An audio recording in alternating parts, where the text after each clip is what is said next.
I'm always trying to write in a way that pushes us towards a deeper both recognition of others and reckoning with our history so that we might actually not replicate the injustices, not just of the past, but also not extend the injustices of the present, and might get ourselves closer to a deep commitment to seeing the dignity and offering respect to all of those in our midst.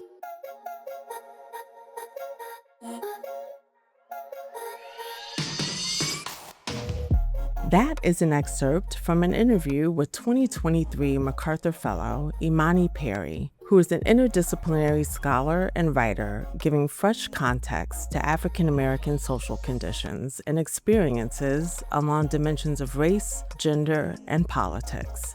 Her nuanced and provocative reflections on historical and contemporary life span a wide range of genres and disciplines. In this episode, we go in depth with Imani to learn more about her work, and her exceptional creativity. Let's hear more from her interview.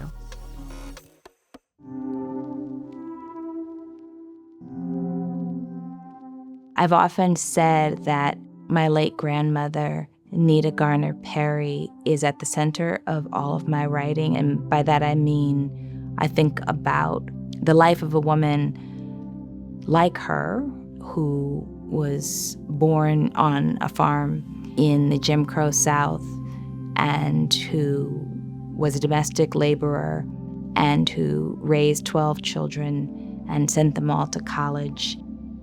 I want to think about the world through her vantage point, and I also want to do work that honors her legacy.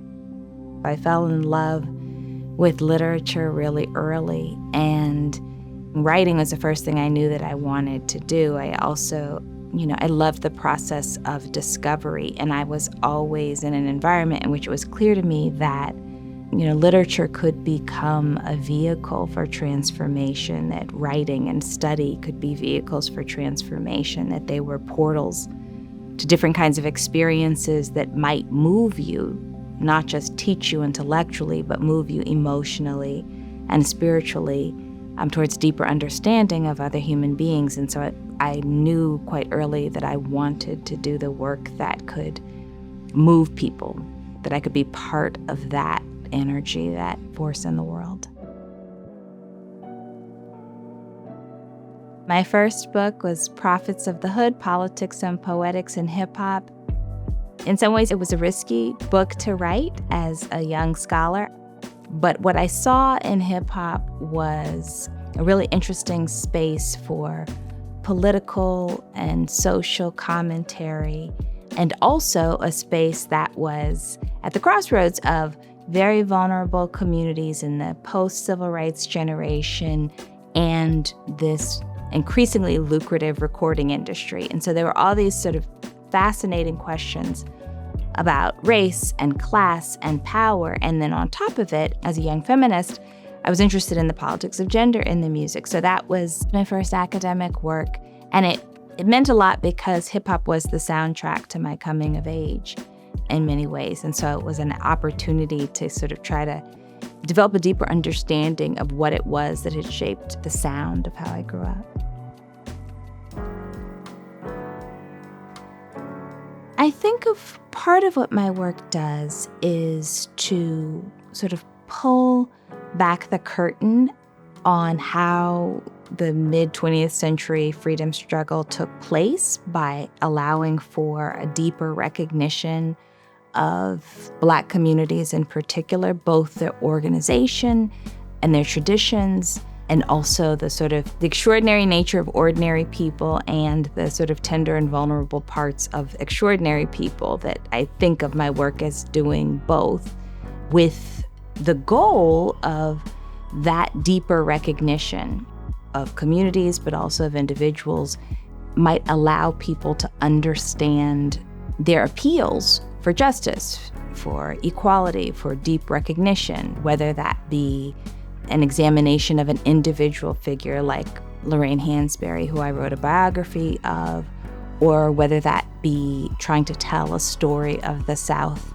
that is a story that comes from the bottom up, that talks about the lives of the people who live close to the earth, the people who are most vulnerable in the Deep South, or whether that's telling the story of the kind of institutional cultures of Black people that actually provided the foundation for what would become the civil rights movement. I'm always trying to write in a way that pushes us towards a deeper both recognition of others and reckoning with our history, so that we might actually not replicate the injustices, not just of the past, but also not extend the injustices of the present, and might get ourselves closer to a deep commitment to seeing the dignity and offering respect to all of those in our midst.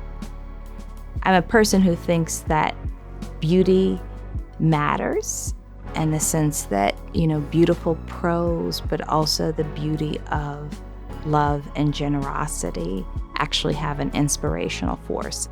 And so I see my work as trying to tap into that sense.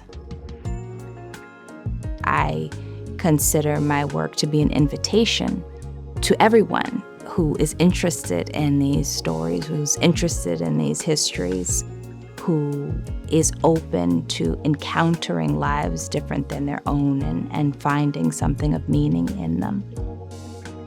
There's something divine about attention and paying attention to people and places in our midst, and understanding that we actually are, in some fundamental way, deeply connected. And I don't mean that in a Pollyanna-ish way. I mean, we are intimately connected as human beings and with the earth, but that also means that we can be unbelievably cruel and vile and violent to one another.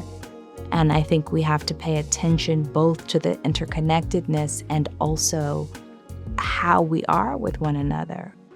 So I want the work to impact the mind and the heart and the spirit.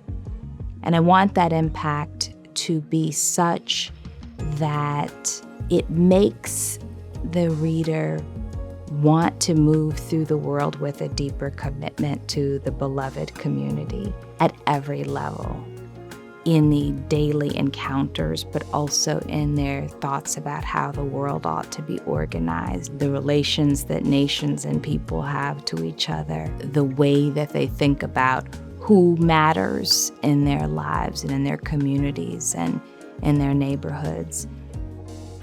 So even from the very particular or specific story, it's my hope that my work is part of a vast tradition that can ignite something, this body of people who just want us all to be free.